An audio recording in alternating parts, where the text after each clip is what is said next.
Welcome back, America. I'm Hugh at Victorino Matus. I always like to spell out his name so people can find him on X. It's Victorino Matus. Vic Matus is the Washington Free Beacon's weekend editor. He's also the co-host of Getting Hammered podcast, which I listened to with great amusement on Saturday when I got lost on an 11-mile trundle, Vic.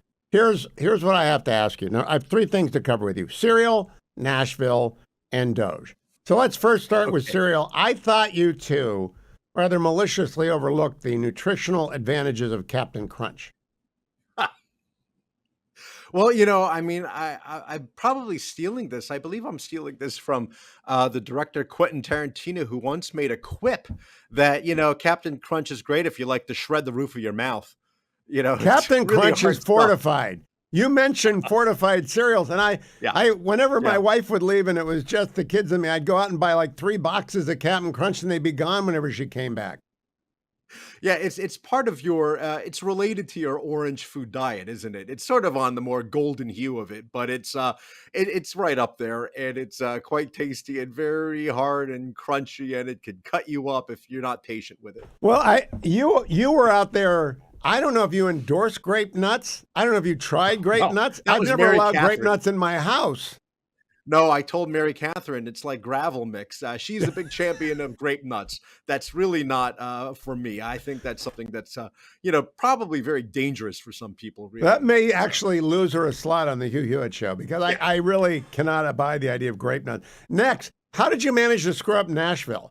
Nashville's like the easiest town in the. I hope you stopped at the graveyard of James K. Polk. No, it's so funny. When I was in Charleston, I happened to stumble upon the grave of John C. Calhoun. Oh yeah, I saw that. It's across from the old church. It's just enormous. You can't miss that. Yes. Yeah, no, it's the big family plotters over there. It's a giant sarcophagus. But no, I didn't make it to James K. Polk in Tennessee, in Nashville. Again, my first time just going down Broadway and John Lewis, I think it's Boulevard, and it's quite a city. Mr. Polk's right there. My first foray. He's right under the bridge. I did not make it over there or to cross the Cumberland River to the Grand Ole Opry and pass by the Ryman Auditorium, the Church of Country Music. Again, I have to go back. It was a great place. It really had me entranced. I think James K. Polk may be the most resented president by our friends in Mexico, other than Donald Trump. Yeah. Quite possibly. Quite possibly. Right. So, Vic, did you wear a cowboy hat? No. As one of our listeners told me and warned me, the cowboy hats are really for tourists' bachelorette parties, and then after that, it's up and coming country stars that wear the country hat. But I saw plenty of them. I want to go to DOGE.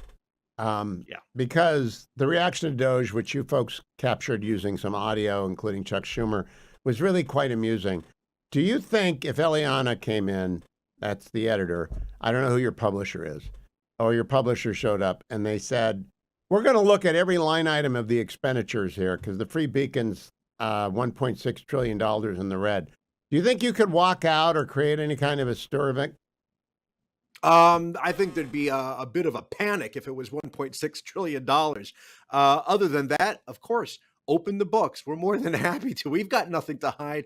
It seems like they've got something to hide based on their reaction in that ridiculous rally protest in front of USAID and shedding these sort of crocodile tears about the shutting down of this agency. Again, there's important stuff that they do. There are carve-outs for that, for helping people, for helping children, to fighting AIDS in Africa or malaria, you name it. We can still do it under our acting USAID director, Marco Rubio. But short of that, let's look at why we're spending, money on DEI operas and comic books and LGBTQIA2S plus, initiatives in countries that are extremely, very, very Christian in their traditions. And I just don't think that's the right way that American taxpayers want their money spent. And if they say that, it's not a big deal, it's a drop in the bucket, well, tell that to the folks in, again, Western North Carolina. They can use that money. Now a technical question. Getting Hammered podcast, which is really fabulous. I recommend it to everyone. And it's a crossover podcast, meaning that husbands and wives like it. Both my wife and I love to listen to Vic and Mary Catherine. Do you have a limit on how long you can go? Because the amount of news you've got to cover. You guys do your fun chit chat like Grape Nuts in Nashville. And then you've got like an armada, the Spanish armada of news every week coming down the river. What do you do? Yeah, we have a list of targets, Hugh, of things we want to discuss. And if we're lucky, we get to half of them. We say, well, how was your day? Oh, I don't have much to discuss. And then 15 minutes later, we're talking about cereal. Or Yes. Nashville, for that matter. So it's very organic. We just let it sort of just give it a natural flow. We didn't want to do a kind of show where it's like, hello, I'm Vic Matus and she's Mary Catherine, and here's the news. We wanted to, it's a kind of conversation you want to have around the kitchen table, or you're keeping you company as you're on your commute. But do you have a hard out? I mean, No, I would say we tend to. I originally wanted 45 minutes as a hard out. I think that's good enough time, and that sort of then changed to about 60 minutes. And then the next thing you know, we do have a running clock. I call it the shot clock. And that's often hitting well past 60 minutes, 70 minutes. Oh, you're like a soccer game. We never know when a soccer game is going to be over. Yeah, that's right. That's right. It never is when it says it's over. It just keeps on going. There's all that extra time. But we try to keep that and then save it for the second show of the week. Last question, because tomorrow I have a column coming up in Fox News about how new media is combined with old new media to destroy legacy media. Which podcast do you listen to, Vic, other than your own? Other than my own, and of course the Hugh Hewitt Show, I get a lot of my cheat sheet notes from Commentary because they are relentless. It's 5 days a week. I don't know where they get the energy. It's over an hour, and that's about all the time I have to catch up. Be very careful, Vic. You didn't mention Dwayne's World, and I don't blame you. Oh, right. And Dwayne, of course, Dwayne Paris. How could I forget? You did forget. Because lots of people do. I forgot to credit him earlier today with a bit that I came up with, but still my bit. Vic, I just give a look at that list. I start every day with Commentary. I don't know how they do it. I really don't know how they do it, but it's 5 days a week, an hour and 10 minutes sometimes, and it's Good organized. stuff. Getting Hammered. That's Vic Matus. Go find it, download it, like and subscribe.